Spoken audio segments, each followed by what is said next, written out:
Hari Om, welcome to Sumi's விச் kitchen. இன்றைக்கி நம்ம பார்க்க போகிறது இட்லிக்கு ஏற்ற கொத்தமல்லி சட்னி. இது தோசைக்கு வச்சுக்கலாம், சப்பாத்திக்கு வச்சுக்கலாம், எல்லாத்துக்குமே ஏற்றதுங்க.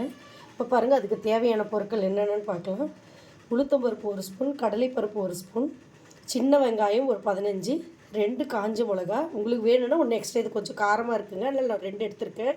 ஒரு இது பாருங்கள், நாட்டு தக்காளி நல்லா ஜூஸியாக இருக்கும், அதனால் 1 எடுத்துருக்கேன் பெருசாக.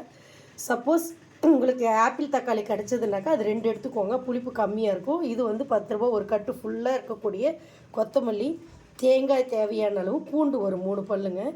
இப்போ பாருங்கள், இங்கே வானொலி வச்சாச்சு, எண்ணெய் ஊற்றியாச்சு. இப்போ இதை நம்ம போட்டுற போகிறோம்.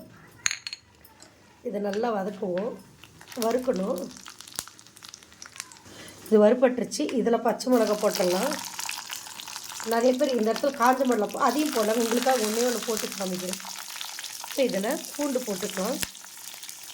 அதுக்கப்புறமா சின்ன வெங்காயம் இதெல்லாம் போட்டு நல்லா வதக்கலாங்க. வெங்காயம் நல்லா வதங்கிடுச்சு. இப்போ பாருங்கள், இப்போ நல்லா ஜூஸியாக இருக்குன்னு சொன்னது பாருங்கள். இது நல்ல ஜூஸ் அப்படியே வருது பாருங்கள். இது நாட்டு தக்காளி, அதனால் உங்களுக்கு ஜூஸியாக இருக்குது, பார்க்கும்போது அப்படியே வருது. உங்களுக்கு சப்போஸ் இதுவாக நாட்டு தக்காளி கிடச்சதுன்னா 1 போதும். ஆப்பிள் தக்காளியில் 2 போட்டுக்கோங்க. கூட அதே சமயத்தில் புளி ஒரு துளி வச்சுருக்கேன், அது போட்டால் தான் கொஞ்சம் டேஸ்ட் கொடுக்கும். புளியும் போட்டுக்கிறேன். நல்லா வதங்கட்டும். கொஞ்சம் ஸ்டேஜில் உப்பு போட்டால் கொஞ்சம் சீக்கிரம் வதங்கும். நான் உப்பு போட்டுட்டேன் நான்.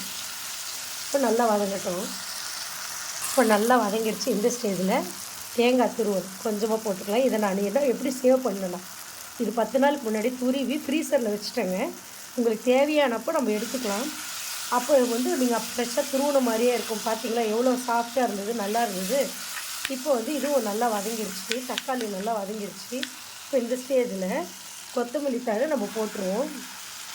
போட்டுட்டு நல்லா வதக்குவோங்க. அதாவது நல்லா ஓரளவுக்கு ரொம்ப வதங்கணும்லாம் இல்லைங்க, கொஞ்சம் அந்த பச்சை வாசனை போடுறீங்க. நான் வேரோடு தான் போடுவேன், வேரில் தான். என்னடா இவங்க வேரோடு போட்டு வதக்குறாங்களேன்னு பார்க்குறீங்களா? என்னோடய வீடியோஸ் பார்த்தவங்களுக்கு உங்களுக்கு கரெக்டாக தெரியும். வேரில் தான் அதிகமான சக்தி இருக்குது. நம்ம என்ன பண்ணிடணும்னா வேரை எல்லாம் தூக்கி போட்டுட்டு நம்ம செய்கிறோம். இது இன்னும் நாட்டு கொத்தமல்லி, எந்த கொத்தமல்லியாக இருந்தாலும் சரி, வேரில் தான் நிறைய சக்தி இருக்குங்க.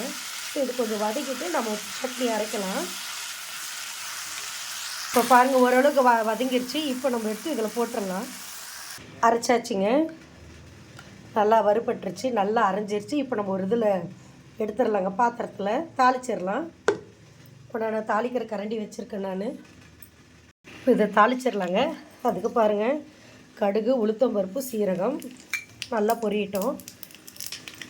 இறக்கும்போது பெருங்காயம் கொஞ்சமாக போதுங்க. அதே மாதிரி கறிவேப்பிலை தேவையான அளவுக்கு காய்ந்தது போட்டாச்சு, பொரிஞ்சிருச்சு. இப்போ இதில் போட்டுடலாங்க. பாருங்கள், சுவையான கொத்தமல்லி சட்னி தயாராகிடுச்சுங்க. இது இட்லி, தோசை, சப்பாத்திக்கு எல்லாத்துக்கும் போட்டுக்கலாங்க. ஈவன் சாதத்தை கூட பிசைஞ்சிக்கலாம். ஸோ இது செஞ்சு பாருங்கள். இதே மாதிரி நான் உங்களை வேறு டிஷ்ஷில் சந்திக்கிறேங்க. அது வரைக்கும் உங்களிடமிருந்து விடை பெறுவது உங்கள் சுமித்ரா சுரேஷ் பாபு. நன்றி, வணக்கம்.